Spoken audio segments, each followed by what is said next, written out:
A high-powered CEO steps into her own company in disguise, but what she discovers is more than just inefficiency. It's something far worse. What happens when the boss sees the truth for herself? Let us know in the comments section below. Maya Brooks adjusted the oversized glasses on her nose, glancing at her reflection in the office bathroom mirror. The woman staring back at her wasn't the polished, no-nonsense CEO of Brooks Realty. Gone were the sleek designer suits, the signature diamond-studded watch, and the commanding presence that turned heads in boardrooms. Instead, she wore a wrinkled blouse, khaki slacks a size too big, and a nervous demeanor that she'd carefully crafted. She looked ordinary. Perfect.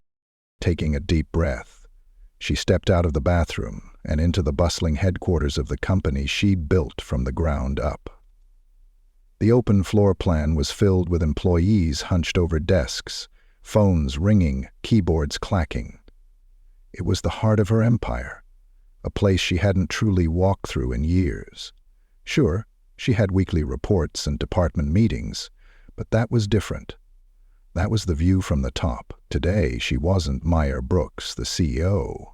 She was Monica Brown, a temporary hire assigned to assist the real estate team with data entry. No one had recognized her when she walked in earlier that morning, not even Samantha, her own assistant, who had greeted her with a curt nod and barely looked up from her computer. Maya had to bite down a smirk. The wig, the fake glasses, and the change in posture had done their job. No one saw power in her now. Good.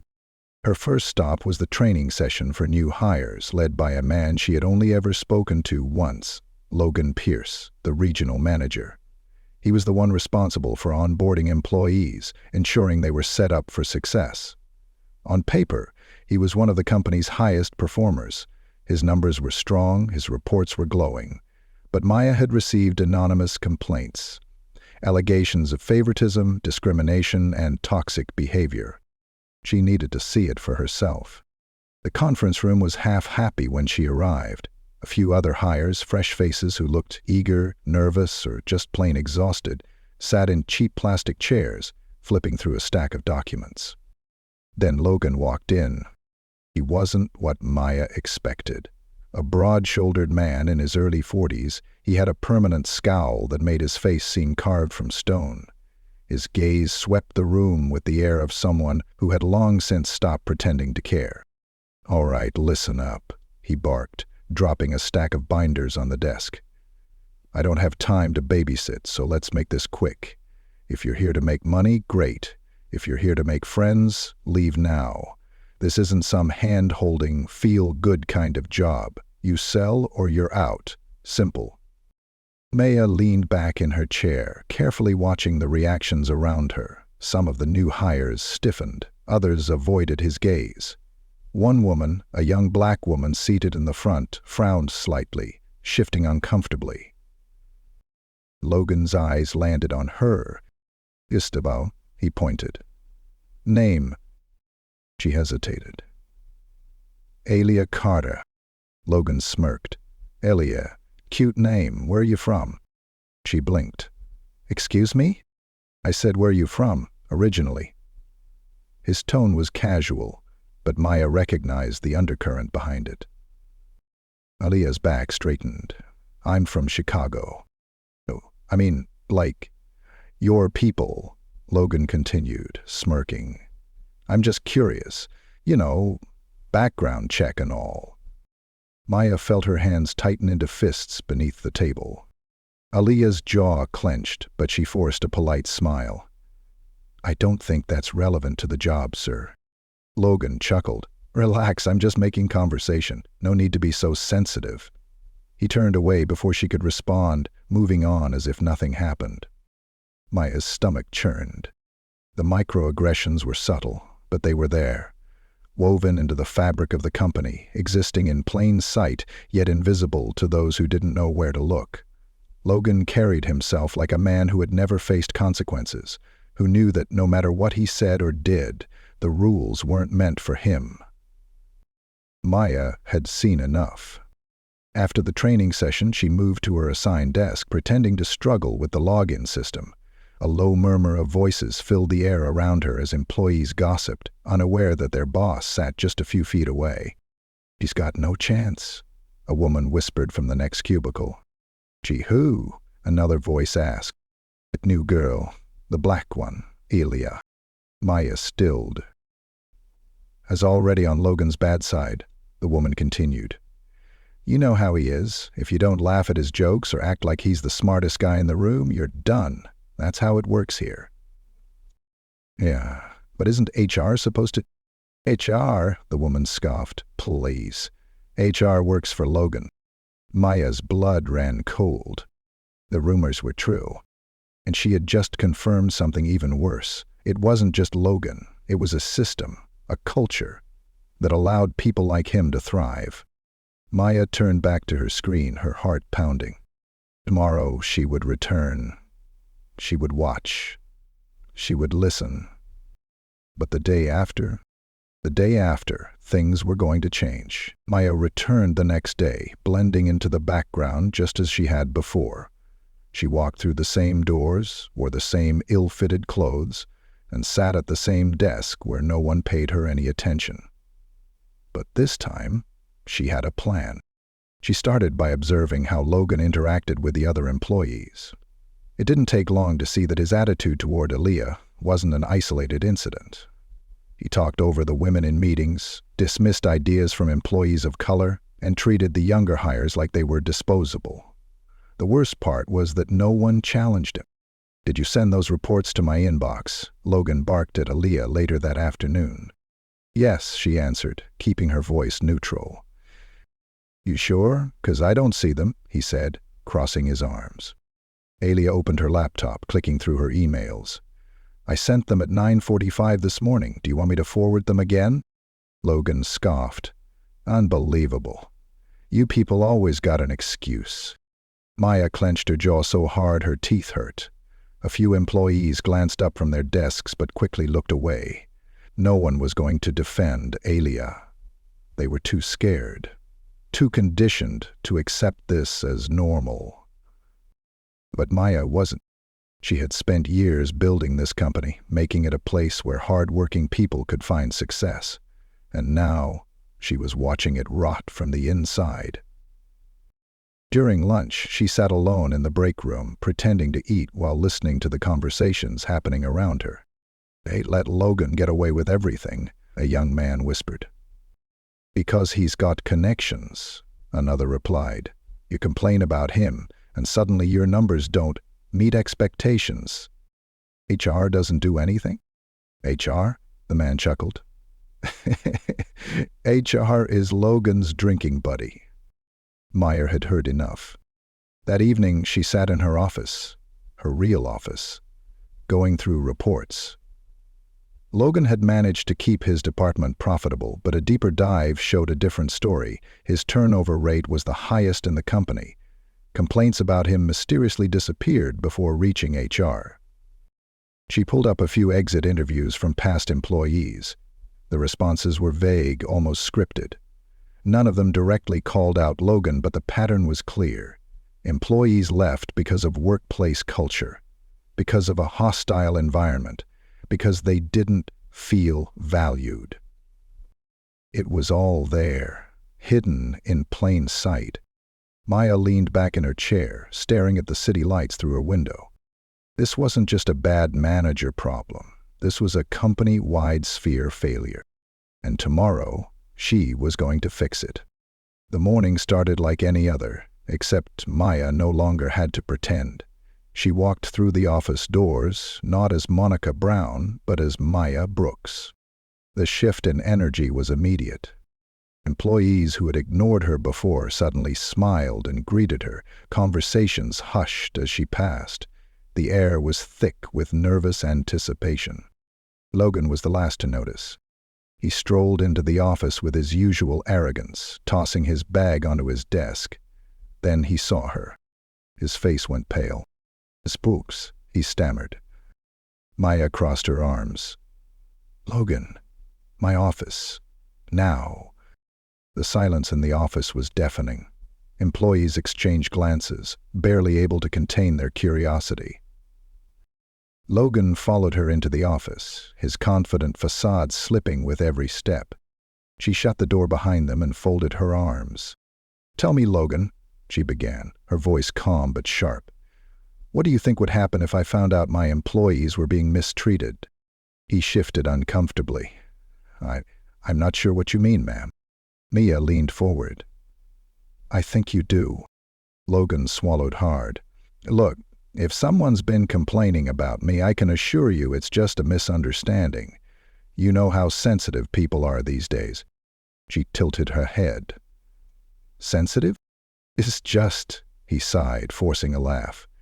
"People exaggerate things, Miss Brooks. I run a tight team. Sometimes that means pushing people harder than they're used to. That's not a crime, is it?" Maya nodded slowly. "No, it's not." Relief flickered across his face. "But discrimination is," she added. "Hostile work environments are. Allowing employees to feel unsafe in their own workplace? That's a problem, Logan. And do you know what I do with problems?" He didn't answer. "I remove them," she said simply. His mouth opened, then closed. "You can't." "I can," she interrupted, "and I will." Logan's bravado cracked. "Look, let's not do anything drastic. I've been here for years. And that's exactly why this is happening now," she cut in. "Because for years, you've gotten away with it." She grabbed a folder from her desk and tossed it in front of him. "These are the complaints against you, the ones that never made it to HR. The exit interviews from employees who left because of you. The proof that you are not only a liability, but a danger to this company." He stared at the folder, his hands shaking slightly. I didn't know." "You did," Maya snapped. "You just didn't care." A long silence stretched between them. "Please," Logan muttered. "I can fix this." Maya exhaled sharply. "You had your chance." She reached for the intercom and pressed a button. "Security, please escort Mr. Pierce out of the building, effective immediately." Logan's shoulders slumped as the reality sank in. 2 guards entered, waiting by the door. "Don't do this," he tried again, desperation in his voice. "I need this job." Maya's eyes hardened. "So did the people you drove out." Security stepped forward. Logan turned to plead one last time, but Maya had already opened the door, looking past him. The office was silent. Every employee was watching. Logan clenched his jaw, straightened his shoulders, and walked out. Maya stepped into the center of the floor. "All department heads," she called out. "Conference room, now." A ripple of movement spread through the office. Employees murmured to one another, some still in shock. Maya waited until the room filled before she spoke. "There are going to be changes," she announced.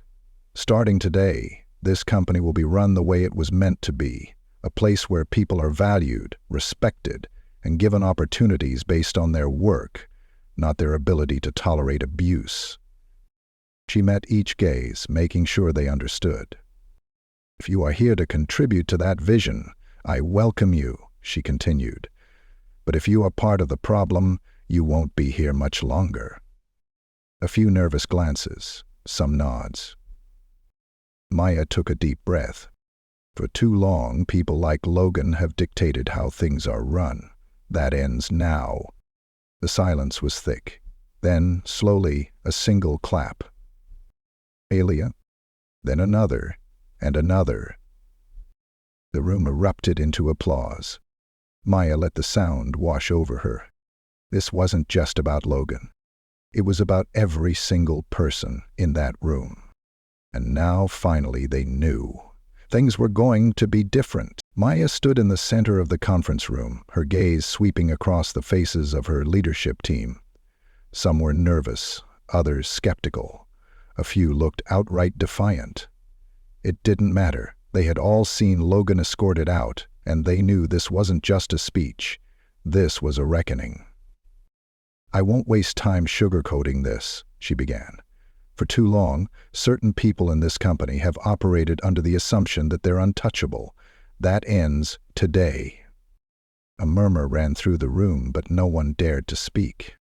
"I spent the last 2 days working among you unnoticed, and what I saw disgusted me," she continued, her voice measured but firm. "Discrimination, corruption, fear. This company was built on the idea that talent and work ethic determine success, but in reality, we've allowed a culture where bullies thrive, where voices are silenced, and where power is abused." Silence. Maya took a slow breath. "I didn't start this company for it to become a playground for people like Logan Pierce." She let that settle before she continued. "I want each of you to think about your role in this. Some of you actively contributed to this culture. Some of you stood by and let it happen. Others looked the other way because it was easier than fighting against it. But make no mistake, whether you participated or tolerated it, you are part of the problem." A few glances were exchanged around the room. The weight of her words was hitting them now. "This is your chance to change that," she continued. "HR will be conducting an internal audit immediately. Every complaint that was previously ignored will be reviewed. If your name is tied to misconduct, you will answer for it. If you have used your position to intimidate, manipulate, or silence others, you will be held accountable." The tension in the room was suffocating. Some of them were already realizing they might not have a future here. Maya looked directly at Samantha, her assistant, who had barely spoken a word since she walked in. Samantha had been complicit, but Maya knew she had also been under Logan's influence for years. There was a difference between fear and malice. She would give some people a chance to redeem themselves. "I believe in second chances," Maya continued. "I also believe in consequences. If you want to be part of this company moving forward, you'll need to prove it. That means every policy will be enforced. That means fairness, transparency, and accountability at every level. If that's a problem for you, you should leave now." She waited. No one moved. Maya nodded. "Good." She turned toward one of the department heads. "Effective immediately, HR will be restructured. A third-party firm will oversee all complaints until we have a system that employees can trust. Any manager found suppressing reports will be fired on the spot." The woman nodded quickly, writing it down. She turned to another. "Every employee will undergo leadership training focused on equity and inclusion. Those who refuse will no longer work here." Another nod. Then her gaze found Aaliyah standing near the back of the room. "And I want to hear from the employees who were ignored. Aaliyah, you'll help lead a new internal committee designed to protect employees and ensure their voices are heard." Aaliyah's eyes widened. "Me?" "You," Maya said firmly. "You had the courage to stand up to Logan.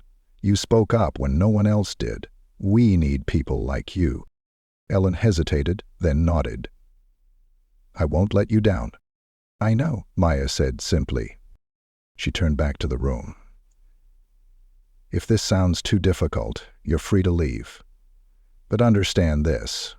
What happened to Logan wasn't an exception. It was a warning." No one moved. Maya let out a slow breath. "Then let's get to work." The meeting ended and the room emptied out slowly. Some left with determined expressions. Others looked shaken. Maya remained standing as employees walked past her, absorbing the weight of what she had just set in motion. She had known this wouldn't be easy. Change never was. But it was necessary. Aaliyah lingered near the door. "Ms. Brooks?" Maya turned. "Yes?" "I just wanted to say thank you," Aaliyah said, voice soft but strong. "I've worked at places like this before, and usually people like Logan win." "Not here," Maya assured her. Aaliyah nodded, her shoulders a little straighter as she left. Maya exhaled, closing her eyes for a brief moment. Tomorrow would bring new battles. Some employees would push back. Some clients might question her leadership. But she didn't care. She had built this company from nothing once. she could rebuild it again. And this time, she would build it right. The office had a different energy now, a shift that was almost imperceptible, yet unmistakable. Maya could feel it the moment she walked in the next morning. Employees whispered in hushed voices, their eyes darting toward her before quickly looking away. The silence wasn't the usual tense, overworked exhaustion that had settled in before. This was different. This was anticipation. Some people were waiting for things to go back to the way they were, for Maya's sudden intervention to fade away. Others were waiting to see if the promises of change were real. She could feel both expectations pressing down on her as she moved through the space, making her way to her office. But she didn't sit down. She kept walking, past the executive wing, past the glass doors leading to the upper management offices, and toward the main floor where the heart of the company worked. The room grew quieter as she entered. "Good morning," she said, her voice even. Murmured greetings followed, uncertain and cautious. No one knew what to expect from her anymore. That was good. She stopped at the center of the floor and let her gaze sweep across the room. "I imagine a lot of you are wondering if what happened yesterday was temporary, if things will quietly return to normal." A few people shifted uncomfortably in their chairs. "I want to make something very clear." She clasped her hands in front of her, her voice steady. "What happened yesterday was not an event. It was the beginning of a permanent change. If that makes you nervous, it should. If that excites you, even better. Because this company is no longer a place where bad behavior is tolerated simply because someone has a title." More murmurs now, but she pressed forward. "I'm not naive," she continued. "I know that some of you believe Logan was just doing what needed to be done, that this company needs people like him to stay profitable.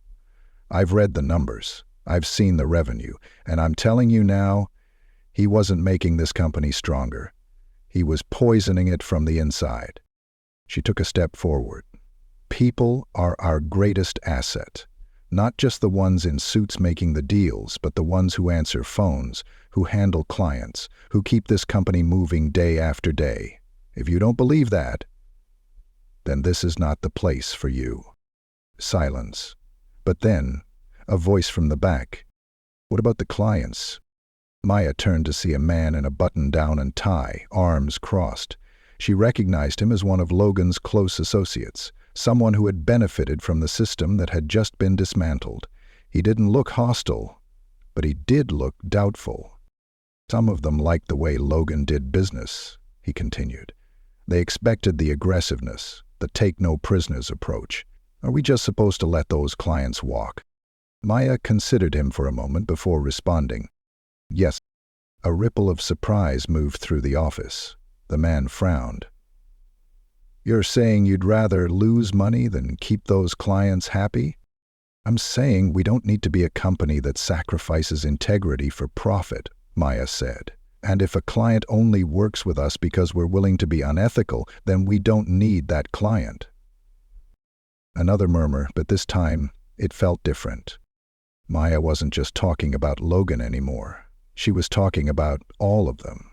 About the people who had spent years looking the other way. About the ones who had played along to keep their jobs. About the ones who had stayed silent because they believed it was the only way to survive. But survival wasn't enough anymore. Not in this company. She turned back to the rest of the employees. "I know change is uncomfortable. I know some of you are wondering what this means for your own futures here. So let me be clear. If you're willing to work in a company that values people, respects talent, and rewards integrity, you have nothing to worry about. If you've benefited from the old system and think you can continue doing things the same way, you're in for a rude awakening." She paused, then added, "This is your chance to decide where you stand." A silence hung in the air. People weren't just hearing her words, they were absorbing them. She could see it in the way some sat up a little straighter, in the way others exchanged glances, in the subtle nods from those who had been on the receiving end of Logan's toxicity. And then, slowly, one by one, people started to clap. It wasn't loud at first, just a few scattered claps, hesitant, uncertain. But then more joined in. Aaliyah was one of the first to stand, clapping firmly. A few others followed, then more, until the entire floor was applauding. Maya didn't smile, but she felt something in her chest loosen just a little. This was only the beginning. As the applause settled, she nodded once. "Let's get to work." The energy in the office shifted. It wasn't just nerves anymore. It was purpose. Employees turned back to their screens, some moving with more urgency, others speaking quietly, as if processing what had just happened. Maya returned to her office, but before she could sit, her assistant Samantha appeared in the doorway. She looked different. Not as guarded. "You really meant all of that?" Samantha said, more statement than question. Maya met her gaze. "I don't say things I don't mean." Samantha hesitated, then nodded. "I'd like to help with the transition, however I can." Maya studied her for a moment, then nodded. "Then let's start now." Samantha didn't smile, but the tension in her shoulders eased as she stepped inside. Maya exhaled, sitting at her desk for the first time that morning. There was still so much to do. Reports to review, new policies to enforce, old wounds to mend. She knew there would be resistance, that some employees might still try to cling to the past. But that didn't matter, because the future of this company had already changed, and she was going to make sure it never went back.